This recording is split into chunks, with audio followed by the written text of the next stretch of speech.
Welcome to Business Not 101, a podcast that explores the uncommon side of business, goes beyond the conventional teachings, delves into the practical, real-world strategies and insights from successful founders, entrepreneurs, industry experts that understand what drives growth and how to achieve success in an ever-changing business landscape. So join us, and let's go beyond the basics. Hi, Glenn. How you doing? I'm great, Olivier. How are you? Excellent. Thanks for joining us on Business Not 101. All right, let's just jump right into it. Please introduce yourself and give us your background. Well, thanks for having me, Olivier. It's great to be here. And my name is Glenn Poulos. I'm a former business owner. I just sold my company. It's the second company that I've started and built up for both of them for 15 years. I'm basically a salesman that built a company, and I've been active in the sales and business arena since 1986. You know, like I said, selling and building businesses, and primarily in the high-tech field around wireless telecom. That's really interesting. All right, so let's get the pitch of your business book. Okay, so the book is sort of a compilation of my 35 years in the business. The title's Never Sit in the Lobby, 57 Tips on Building a Business and a Career in Selling.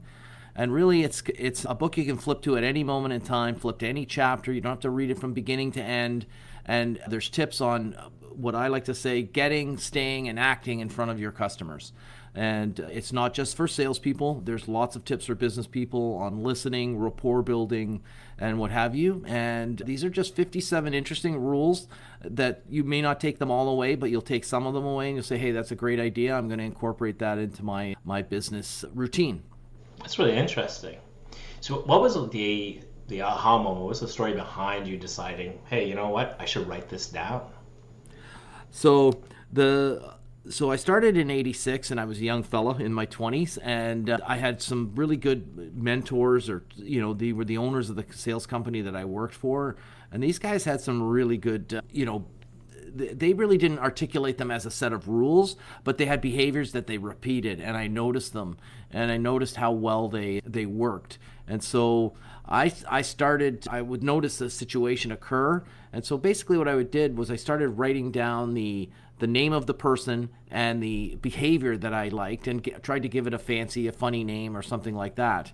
And a lot of these stories had, you know, some pretty funny backstories to them. And so I started telling these stories to people, and people would ask me to repeat them to other people, and then I even got invited to speak at other sales companies to repeat the stories. Then people asked me to write a book. It took me until the pandemic to actually write the book, but really it's a compilation of these rules and to follow, and some rules not to follow, that I've built up over my career of being in front of customers. That's a really interesting story. So what were some of the roadblocks that you hit that you didn't expect writing a book? Because obviously it's something that we don't do every day, all of us. So did you have any, and how did you overcome it? Well, one of the, so not really a roadblock, but, not on podcasts and on YouTube or what have you, but I sometimes use colorful language in my everyday speech. And so when I'm just speaking with my normal tone, or not my normal tone, but my normal speech, there tends to be a lot of colorful words, like swearing, basically, right? And as I said in the book, I wrote 75,000 words, and the editor sent back the book and said, hey, you can't swear that much. So I said, okay, fine, let's remove the F word and we'll agree on 71,000 words. And so, writing in a style that is acceptable to the grand masses was something that I had no idea about. And I was just telling the stories as they occurred in my memory, or as I had written them down over the years. And then there were, the other sort of roadblocks were, like, how do I get it edited? How do I come up with a name? And I did end up finding a lot of online services that were instrumental in allowing me to self-publish the book. It's really actually quite simple now for people to follow these recipes. There's many, many companies out there that will give you the recipe. You still have to do the writing. You still have to, hire the editor, get the graphics done, come up with a title. And you are self-published. You do own all the rights and what have you. But you don't have to search on Google and what have you to figure out, hey, what's my next step, right? They tell you, do this, do this, do this, right?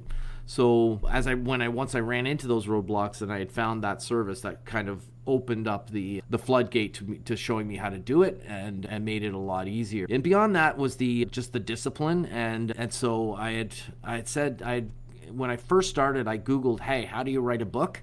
And I actually ended up on a podcast very quickly, and I listened to it, and the guy said, anybody can write a book. All you have to do is write 500 words every day without fail until your book's done. And I said, hey, that's actually a really good idea. But given the way my work day is and what have you and my day job, I decided that I was going to write all 500 words Monday to Friday on Saturday and Sunday. And so I was going to do 2,000 to 2,500 words every weekend. And I committed to doing that. And once I figured out about that, getting that writing time down, I got up really early on the weekends. And a few months later, the book was done. It was really quite surprising how fast it goes once you get into it. That's a great point. And discipline, I think it's really important when you're writing a book. A lot of other people have said that as they write the books, they struggle with discipline to keep up and be able to do all the words and really just be able to pump out the material that they need. That's great. One of the questions I have always about this is, what is the secret sauce you're hoping to give to your readers? What is the one thing the readers you really want them to take away from your book? So the book sort of appeals to people that are or want to be in business or selling around, sales type companies. I mean, most companies are selling something, right? Whether it's toilet paper or air conditioners, cars, or or private jets, right? And pretty much all companies have a sales team and what have you, but it's designed around the business aspect and the salespeople doing it. And the goal is to sort of take away some of the mystery around how do I get started, how do I stay active, but the real goal is to learn. I always like to say is learning how to be a pleasure to do business with always. And that's really, it comes out in the book. And if you deal with my company, you'll find that we are actually truly a pleasure to do business with. And it's incredible differences in the growth of the business and the success and how we were able to sell the business to a U.S. company last year. And so that's the real ultimate goal, is to show you how to be a person that is a pleasure to do business with, rapport building, listening, things like that. And, in plain language, not be a pain in the ass. Yeah, it's brilliant. I love it. That's a great answer. So when you're writing your book and you're about to launch it, what was some of the steps that you've taken to build a community to support your book launch? Because it's really the first few months of your book is the most important, they say. And what was some of the steps you did to create that community and create the hype around your book? So that's really interesting, because normally I'm selling products that I've worked with for years, and I've grown into and have an affinity for them, and I feel that they're good products. They're well liked, great reputation, great warranties and whatever. But now all of a sudden I was faced with this product called me that I had to get ready for the launch, and it was really quite a leap for me, have the courage to sort of push past that and start and build this thing that's called a book army. So, and it wasn't the easiest part, but once I got going, it was fine, and I found my voice and, started reaching out. You start with friends and family, people that you know easily, and ask them to join your mail list campaign. And then you reach out to friends of friends, Facebook friends. You start going back, and also business associates and, companies you work with, customers you work with, and asking them, hey, would you join my book army? Would you read the book? Would you make some people I asked for a pre-release reviews and endorsements that could be put on the book. And so that was the major part. There was the parts about graphics and things like that, but essentially most of that I hired companies on like Fiverr and Upwork and places like that to do that, format the book in an Amazon format. The audiobook I had to prepare. I had to find a very quiet place at home, get set up, find the software, the microphones, all that, and learn how to say the book in a proper manner. And I hired a vocal coach for that was giving me feedback, you're going too fast, you're going too slow, and then after a couple chapters you kind of get the right gait. But the biggest challenge was getting that book army going and getting them to want to help me, and you kind of figure out who your friends are pretty quickly when you're doing that. But that's what I did to get ready for the launch. I love the vocal coach. That's something that I didn't even think about. That's so true. That's a brilliant step to get Yeah. that. Yeah. And yeah, it's like starting any business, whether you're doing freelancing, consulting, or I think writing a book. It is the reason I asked that question is because I think that's an honest struggle for everybody. Because Right. we're probably all of us have a ton of friends and connections and family. It's one thing to ask them, but it's another thing for them to actually do the work and help out because it's something you're asking and it's Right. not always evident. So Yeah. it's a hard job, Yeah. I've noticed. Yeah. That's great, though. Yeah. If you could send yourself, past self, a message to do or not to do while writing this book or about this writing a book, what would it be and why? Yeah, normally people ask me that question just about business and life in general, right? And I usually have some pretty good pat answers for it. But to send myself I guess the one message I send myself would be you're doing the right thing. I guess, and don't if you're thinking of giving up, don't give up because you will get there and you'll be happy when it's done. And not everyone becomes an Amazon, New York Times, whatever best-selling author. We're not all Stephen King or what have you, but really there's a huge sense of pride and of accomplishment you get when it is finally published. And the absolute number of copies that get sold and what have you become less important than your ability to reference it in conversation and business discussions, whatever environment you're in, and say, well, in my book I cover that in detail and things like that. So I would tell myself you're doing the right thing and to keep going. And I'm not sure there's too much I would tell myself not to do. I took it at a good pace. It was a comfortable schedule that I created for it. Yeah, on a funny note, right? The biggest challenge I had when writing the book was figuring out, hey, can I lose enough weight to take the photo for the back cover that I'll be proud to have on the book forever? Just Photoshop it. Yeah. There's so many apps for that. Yeah, true. That's brilliant. That's brilliant. How did you stay productive while writing, and you still have your family life, your work life, your personal life, so you're adding this extra layer of work to your everyday life. So how did you stay productive and focused? So I was lucky in a way in the sense that I had and I talk about the exact thing in the book, the notebook that I used to create the book, which I had started at my beginning of my sales career, and I kept it, and it had all of the points listed, right? So, these 57 tips and what have you, most of the actual writing wasn't done, but the tips were already there. Who I named them after, what they meant, what the punchline was, or whatever the lesson was.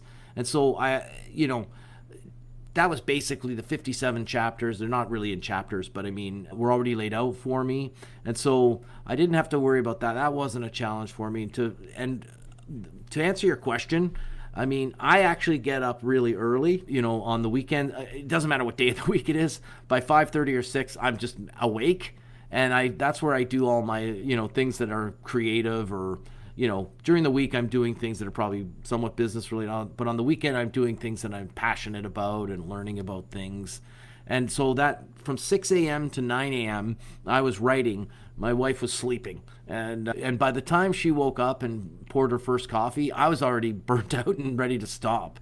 And so I just changed the activity that I was doing. I might have been reading about the latest technology or there's some kinds of music things that I'm into. And usually that's what I'm playing around with on the weekends. And so I just deviated the activity for a few months and changed it to writing the book for a while. And to be honest, my wife didn't even know I was writing the book until it was finished and the photo had been done. And the photo, like I was joking about that photo, right? And I showed it to her and I said, oh, by the way, this is the cover of the book, right? And she said, oh, that's what you've been doing all this time? And I'm like, yeah. And so she was pretty shocked, right? So that's funny. That's basically how I did it. And it really wasn't a disruption other than giving up another guilty pleasure distraction on the weekends in the morning. Yeah, that's brilliant. I love it. And that's funny that your wife didn't know you were writing a book until you wrote it. So I wasn't sure I would finish it, so I wanted to make sure it was done before I started bragging about it. That's it. Excellent. Yeah. I love it. Yeah. What is one personality trait, now that you've written a book, that you feel anybody who's going to write a book should have, or a strong personality trait in general to be able to write a business book? Well, obviously honesty is one. You're going to want to be honest and and genuine. Your temptation nowadays would be to use a lot of helper things to help you get through. Like nowadays, honestly, this week, you could get ChatGPT to write your book if you wanted, right? But it wouldn't be genuine, and you wouldn't feel good about it. It would be very hollow victory, right? So yeah, I mean, I'm struggling to think of something else, but the one thing that I was proud of was doing some of the things I had online, but it was really very superficial, and I had to do a lot of research. And then the discipline, to establish the discipline to have my to genuinely write the long version of it, it required some stamina and some, I had to be constantly encouraging myself, right? Like I can't speak for anyone else, but I mean, the temptation is there to be, overusing things like Google and what have you, right? And obviously you're going to research your facts, but you really want to be honest, genuine, and, about the content you're creating, because it's going to last forever, and you want to be able to be proud of it, good, bad, or indifferent, even if people don't like it, right? And yeah. 100%. I love that answer. Now, on a side, because your business book, what is one entrepreneur or other business book author you would like to meet and pick their brains for a coffee? Well, the book that always continues to resonate with me is the 48 Laws of Power. So I guess that's Robert Greene. And that is, there's lots of other, good books out there, but that one is just, an absolute encyclopedia of the way to do things, right? And it really does give you a foundation of how to be successful and powerful in business, which is the field that I'm in. Yeah, so I would love, and I've seen him a lot now lately on YouTube Shorts and on, Reels and things like that. He's got quite a presence out there now, so I never really knew what he looked like, but now I see him quite a bit, and I would love to pick his brain. That's brilliant. Yeah, it's true, and it's one of the first audiobooks that I actually downloaded. Oh, really? Yeah. And it's interesting. I don't agree with every part of it, but I feel his mantra is really strong. Like he just gets in there and he repeats this, and it builds up these little foundation blocks. So I like it. That's brilliant. What is a book, nonfiction? Could be any book that's really sort of, I guess, inspired you to become the business person you are and to write your business book, if there is one? Well, my most favorite book that's not sort of fiction related, right? Was the Power of Now by Eckhart Tolle. I'm not sure exactly how he says his last name, but the books that I wanted my book to fall into were the Think and Grow Rich, Rich Dad Poor Dad, that style of, the monk who sold his Ferrari, that kind of genre, probably more closer to that than maybe some of the first ones that I had said. But the most impact that a book ever had on me was The Power of Now and staying present, and assessing, what's meant by the ego and things like that. And I really had to dive into ego, because in the same week that I launched the book in February of 2022, literally I sold my business of 15 years, and so I'm in one hand, and there was a lot of requirement for me to check my ego and look from what place I was coming from on a lot of different things. And the book, The Sale of the Business, etc., right? And that book was always stuck with me. But, the ones I kind of wanted to emulate were the ones I said after, right? It's not really a fable or anything like that, but it's kind of these little snippets of lessons, with real world examples. Some people have questioned me, hey, did this really happen? And I'm like, yeah. And I go, and a bunch of the ones that really happened that are in the book got cut out by the editor with a NSFW tag, right? Like not safe for work. And so there were a lot of other, there's probably room for another book, but, maybe let's call it the R-rated version, and there were so many things I learned, over the years, and I just have to learn how to tell it in a G-rated manner, right? So long-winded answer, but those are my books and my they're brilliant books. Books. So all right, it was great. This is a great conversation. I love it. And my last closing question for you is: how can people reach out and connect with you and connect with your book?